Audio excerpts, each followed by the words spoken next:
Happy Friday, everyone. Welcome to the Debrief. I'm Natalie Brunell, and we are breaking down some major stories today, including that Bezos bombshell, the world's richest man accusing the National Enquirer of extortion and blackmail. Plus, we go to Capitol Hill, where Acting Attorney General Matthew Whitaker is facing some tough questions from House Democrats. And we are back on the ground in Venezuela, the humanitarian crisis there. And we have two reporters with unique perspectives on the humanitarian aid that's trying to make its way into the country. All that and more. But first, here are your headlines. And we begin with our top story. Amazon CEO Jeff Bezos says that the publisher of the National Enquirer tried to blackmail him over compromising photos. He is sharing tell-all emails and a post, which we have on the screen here now. I prefer to stand up, roll this log over, and see what crawls out. A strong response there. For this, we're going to bring in ABC News legal analyst Royal Oakes in Los Angeles. Royal, how big of a bombshell is this? I mean, we have the world's richest man accusing the National Enquirer of extortion over explicit photos.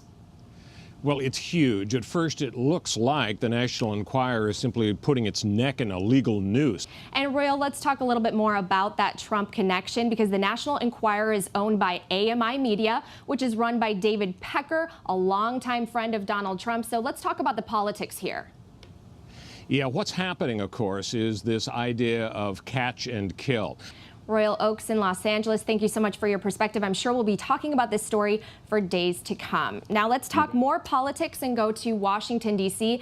Acting Attorney General Matthew Whitaker is on the Hill facing tough questions from Democrats on the Mueller probe. Let's listen in, because it got contentious this morning. Now, in your capacity as Acting Attorney General, have you ever been asked to approve any request or action to be taken by the special counsel? All right, this is a good place to bring in ABC's Karen Travers at the White House. Karen, what do you make of all of this, and what's the reaction on the Hill? Yeah, that's the big headline right there. That last thing that the Acting Attorney General Matt Whitaker said. I know that you'll be following that as it continues, and at least it makes for some good television, right? But I want to turn now to the shutdown. That deadline is looming, but there's some optimistic news that we might avoid it.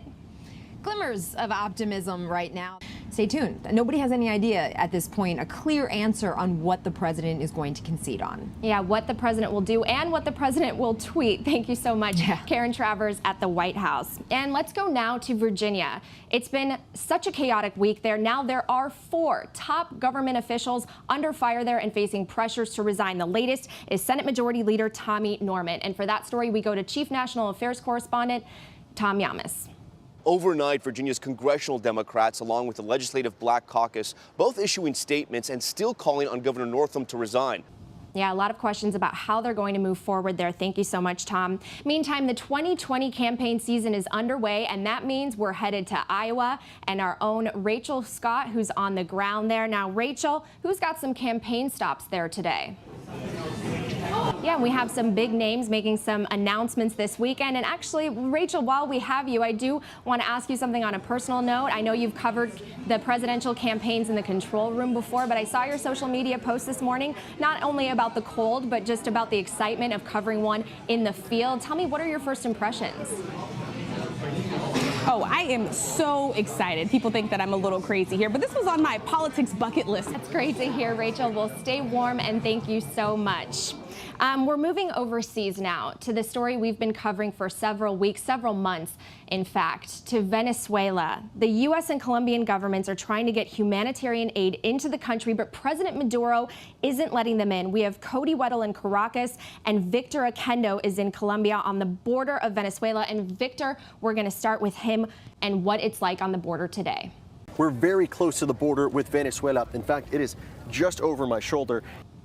Thank you, Victor. And I want to bring in Cody Weddle, who is in Caracas. Cody, how is this all playing out inside the country, and how badly is this aid needed? Well, politically, this has become the new battle here. Cody, are you getting the sense that this is perhaps a tipping point? That's what we're waiting to see, whether this will be the tipping point. So much unrest there. Thank you so much, Cody Weddle, for your reporting in Caracas, Venezuela. And now we have to talk about the weather and the bitter, bitter cold moving across the country. Let's get right to ABC's Ginger Z. Hey, Natalie, thank you. We have to go ahead and talk about all of this ice.